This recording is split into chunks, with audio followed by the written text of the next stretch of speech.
कि आप जो है जब शादी संबंध अपने घर में करते हो तो शादी संबंध में आप लगन चढ़ाने किसी के यहाँ जाते हो या आपके घर में कोई लगन आती है तो आप लोगों ने देखा होगा कि आप लोग उसमें एक टिफिन देते हो ना, और टिफिन के संग 50 रुपया और देते हो। तो आपसे मेरा एक निवेदन है, आज से वो टिफिन देना बंद करो। आप एक संविधान की पुस्तक आती है 50-60 रुपए की, या जितने लोग आपके यहाँ गोद भरने आए हैं या जितने लोग तिलक में आए हैं, सही बताना क्या उनको एक एक किताब नहीं दे सकते? आप संविधान की जब किताब वो 60 रुपए की दे दोगे, सब लोग बैठ जाओ भैया, बैठ जाओ, खाट पड़ी है, खटिया बैठ जाओ। जब आप लोग संविधान की किताब दे दोगे, बाबा साहब के जीवन चरित्र की कोई किताब दे दोगे, तो निश्चित तरीके से वो जिस घर में पहुंचेगी उस घर में जाके वो भैया पढ़ेंगे, उनके बच्चे पढ़ेंगे, उनके परिवार का कोई न कोई सदस्य अवश्य पढ़ेगा।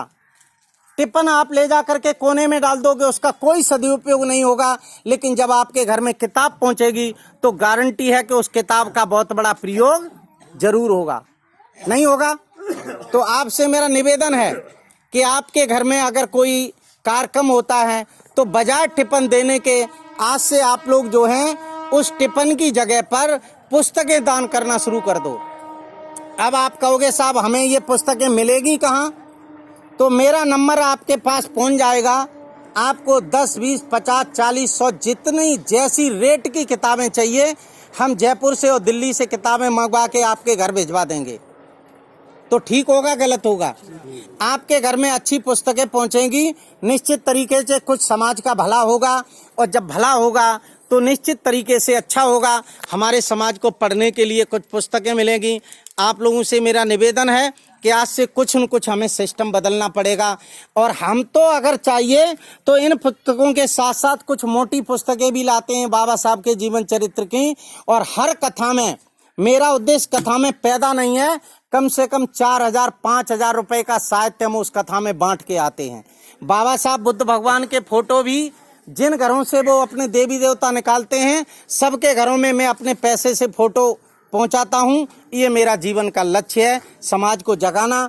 तो आपसे मेरा निवेदन है कि आप लोग कम से कम, ज़्यादा नहीं कर सकते हो तो अपने घरों में जब आप अम्बेडकरवादी हो, बाबा साहब की बात करते हो, तो आपके घर में बाबा साहब का फोटो तो मिलना ही चाहिए। आज हर घर में ये स्थिति है।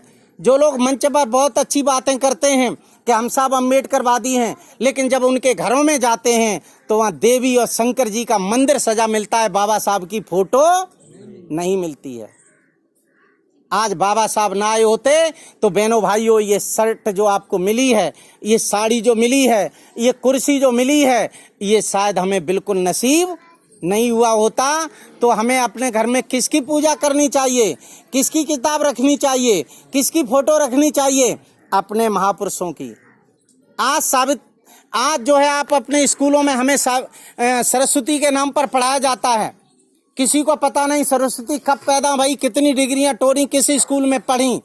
लेकिन जिस सावित्रीबाई ने 1848 में उस पुणे में 20 स्कूल खोले, उसकी फोटो हमारे लोग भी आज तक नहीं जानते। क्यों? हमारे दिमाग में ये भरा गया, और जो भरा जाता है वही हमें पढ़ाया जाता है। इसलिए मेरा आपसे निवेदन है कि हम अपने महापुरुषों को जरूर समझें, जरूर जानें।